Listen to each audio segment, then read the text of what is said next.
اعوذ باللہ من الشیطان الرجیم، بسم اللہ الرحمن الرحیم۔ آج کے لیے جو عنوان منتخب کیا ہے میں نے وہ ہے نکتہ اور نقطہ۔ اور میں پہلے بھی بتا چکا ہوں کہ یہ میں ویڈیو زیادہ تر ان نوجوان بچوں کے لیے بناتا ہوں جو قرآن فہمی کا ذوق اور شوق رکھتے ہیں۔ بزرگوں سے انسان کیا کلام کرے گا، اور گستاخی بھی ہے کہ یہ کہنا کہ یہ میں بزرگوں کے لیے یہ ویڈیو بنا رہا ہوں، یہ گستاخی ہے۔ مگر ہاں، وہ نوجوان نسل جن کے ذہن میں بہت سارے سوالات آتے ہیں، ان کو حل کرنے کے لیے کوشش کرتا ہوں کہ کوئی ویڈیو جو ہے اس کو اپلوڈ کر دوں۔ اور ویسے بھی اردو زبان آہستہ آہستہ بالکل ہی ختم ہوتی چلی جا رہی ہے، اور ثقیل الفاظ، مشکل الفاظ وہ نوجوان نسل کے بچوں کو سمجھ نہیں آتے۔ ایک نکتہ ہوتا ہے اور ایک نقطہ ہوتا ہے۔ نکتہ ہے کہ ایک خاص فکر میرے ذہن میں آئی ہے تو ہم استعمال کرتے ہیں۔ ایک اہم نکتہ میرے ذہن میں آیا ہے اور اس کو لکھا جاتا ہے نون، کاف، تے اور گھومتا ہوا ہے نقطہ پیش کے ساتھ۔ نون، کاف، تے پیش اور گھومتا ہوا ہے نقطہ۔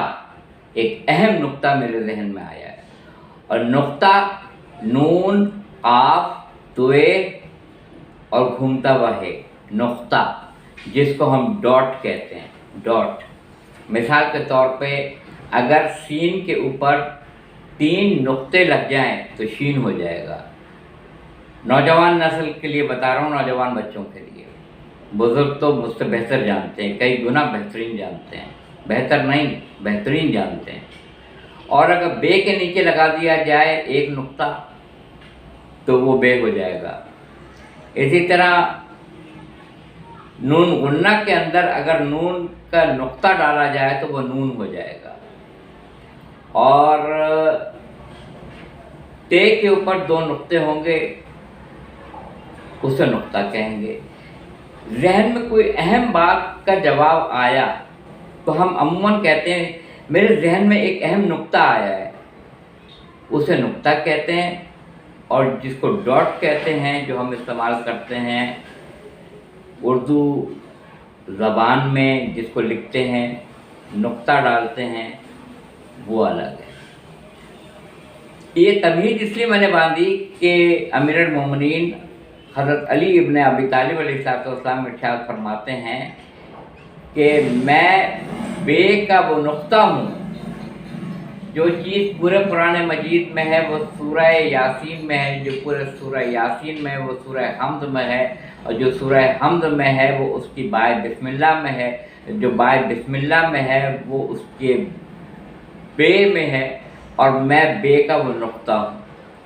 اس کے نیچے، اس کے اندر، اس میں کون سے وہ معنی پنہا ہے، پوشیدہ ہیں، جو ہمیں جاننے کی ضرورت ہے کہ جناب امیر مولا کائنات علی ابن ابی طالب علیہ السلام نے نقطہ کیوں کہا ہے اپنے آپ کو؟ نقطہ، ڈاٹ، نقطہ کیوں کہا ہے؟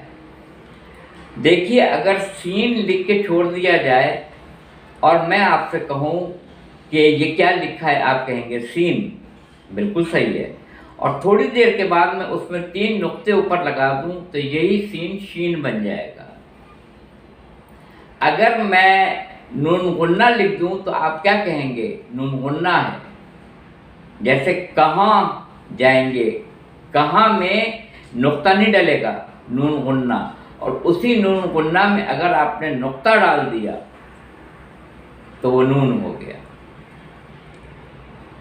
بے کی طرح کی شکل بنائیے، نقطہ کوئی نہ ڈالے۔ اب میں کہوں بتائیے کیا لکھا ہے تو آپ کہیں گے نقطہ تو ڈالیے، پھر پتہ چلے گا۔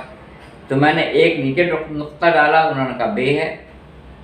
اب اس کو کاٹ کے میں نے 2 اوپر لگا دیے نقطے، اب کیا ہے؟ کہیں گے تے۔ تو مولا علی نے یہ کیوں کہا ہے کہ میں بے کا وہ نقطہ ہوں؟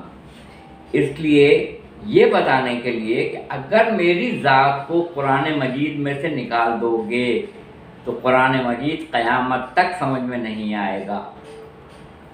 اگر میری ذات کو، میری ہستی بالکل نقطے کی طرح کی ہے کہ جس کے بغیر مفہوم واضح نہیں ہوتا، مفہوم پتہ نہیں چلے گا کہ کیا مفہوم ہے، تو قرآن مجید اس وقت تک نہیں سمجھ میں آ سکتا ہے جب تک کہ میری شمولیت اس میں نہیں اختیار کرو گے، جب تک میری ہستی کو شامل نہیں کرو گے، اس وقت تک کیا اللہ تعالیٰ کہنا چاہ رہا ہے اور کیا پیغام پہنچانا چاہ رہا ہے وہ ہم نہیں سمجھ سکتے۔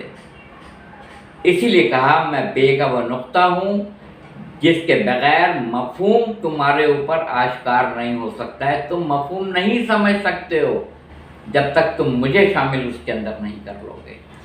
اگر میں تھوڑی دیر کے لیے آپ سے یہ پوچھوں کہ قرآن مجید میں 114 سورے ہیں اور قرآن مجید میں 30 پارے ہیں، مگر قرآن مجید کا پہلا حرف کیا ہے؟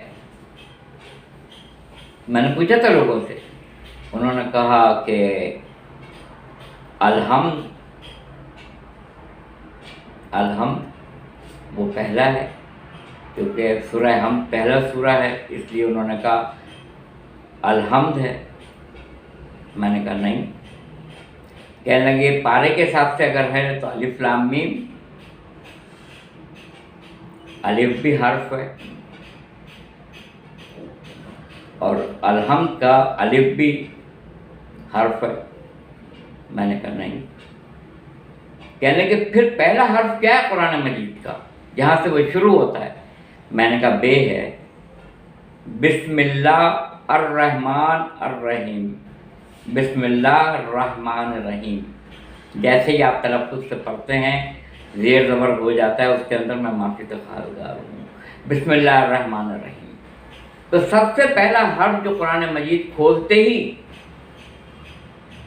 اور سورہ فاتحہ کا مطلب ہی ہے کھولنا، اور میں پہلے بھی ویڈیو میں بتا چکا ہوں قرآن مجید کا لازمی جز ہے سورہ الحمد، مگر کسی 30 پاروں میں نہیں ہے، مگر قرآن میں ہے۔ اس کے بغیر کوئی نماز ہو ہی نہیں سکتی ہے۔ اس کو شروع ہی کیا جاتا ہے بسم اللہ الرحمن الرحیم، بے سے۔